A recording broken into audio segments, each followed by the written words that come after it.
The ancient vault on Kepler 4 to be had remained sealed for 17,000 years. When the Galactic Council finally decoded the warnings etched into its crystalline surface, a cold dread swept through the assembled species. The prophecy of the precursors, the first civilization to achieve faster than light travel, spoke of a single danger that would one day threaten the cosmic order: humans. Serenity Chen stood before the Council's transmission screen, her dark eyes reflecting the swirling nebula visible through her ship's viewport. She was humanity's first official ambassador to the Galactic Council, though the title felt hollow now. The Council wasn't interested in diplomacy. They wanted answers. Ambassador Chen, the Canary Magistrate's translated voice, crackled through the CUM system, its 6 eyes narrowing in unison. Your species has existed in our awareness for merely 2 decades. Yet the precursor prophecy dates back millennia, before your ancestors crawled from primordial waters. How do you explain this? Serenity straightened her uniform. I can't explain what I haven't seen, Magistrate.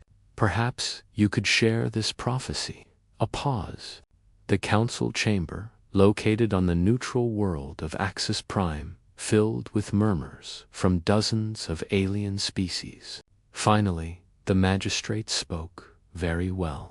But know that what you hear next has caused 3 member species to petition for humanity's quarantine. The screen shifted, displaying symbols that her neural translator struggled to process.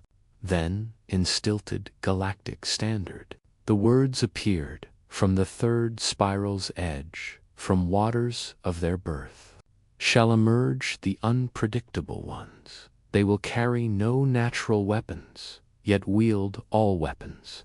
They will possess no telepathy, yet understand all minds. They will have short lives, yet their ambition will outlive stars.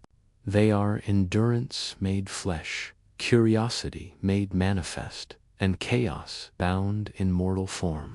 They will call themselves human, and they will either unite the cosmos or see it burn. Trying Serenity felt her breath catch. Beside her, William Rodriguez, her security chief and oldest friend, let out a low whistle. Well, William said, his scarred hands resting on his sidearm. They nailed the no natural weapons part. Everything else sounds like really anxious fortune cookie wisdom. This is no joke, human, the magistrate hissed. The precursors vanished after leaving this prophecy. Some believe your kind destroyed them across time itself. That's ridiculous, Serenity shot back. We've barely mastered local FTL. Time travel is theoretical at best. For you, now. The voice came from a new speaker ambassador, Thelqueen, of the Vorentine Collective, a species whose crystalline bodies housed some of the galaxy's greatest scientific minds. But the prophecy speaks of what you will become, and the precursors were never wrong. William stepped forward, his military bearing impossible to miss. With respect, Ambassador, prophecies are interpretations. Fear talking. We've seen it on Earth 1,000 times. People afraid of what they don't understand. Then help us understand, Thelqueen replied, their crystalline form refracting the chamber's light into rainbow patterns. Why do humans heal from wounds that would kill most species? Why do you persist when any rational being would surrender? Why does your species produce individuals who throw themselves into danger for strangers? Serenity exchanged a glance with William.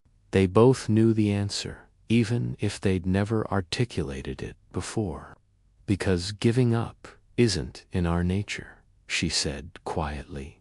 We evolved as persistence hunters, ambassadors. We didn't outrun our prey, we outlasted it. We didn't have claws or venom, so we made tools. We didn't have telepathy, so we learned to read body language, tone, intention. Every disadvantage became an adaptation. Every setback became a lesson.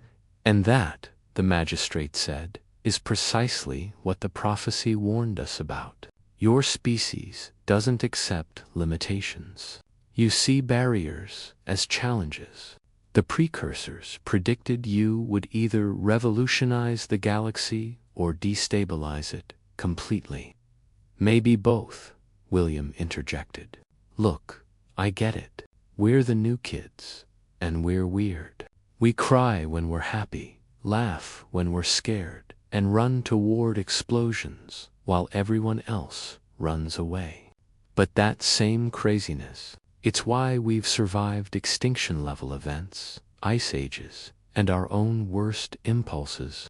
Serenity nodded, warming to the theme. The precursors weren't warning you about an enemy, magistrate. They were warning you about change. Because, yes, we're going to change things. We're going to question systems that have existed for millennia. We're going to propose solutions that sound insane until they work. We're going to bond with species you've written off as incompatible. We're going to fail, William added, spectacularly and often. But we'll get back up. The council chamber fell silent. Serenity could see the assembled species processing this sum with what looked like fear, others with something that might have been hope. Finally, Felqueen spoke, the prophecy's final line. We didn't share it with you. The screen flickered again. The humans will arrive when the cosmos needs them most. Judge them not by their arrival, but by their choice to build bridges or burn them. Serenity felt something shift in her chest. The weight of expectation, yes, but also opportunity. She thought of Earth scarred by wars, but also capable of incredible compassion. Humanity had always stood at that crossroads. We choose bridges, she said firmly.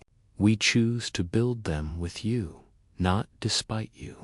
That's our answer to your prophecy. The magistrate's 6 eyes studied her for a long moment. Then, to everyone's surprise, its mandibles curved in what the translator recognized as a smile. Then perhaps the precursor's greatest gift was not the warning, Ambassador Chen.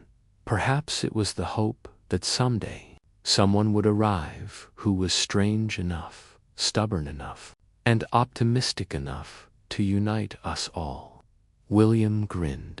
Stubborn, we've definitely got covered.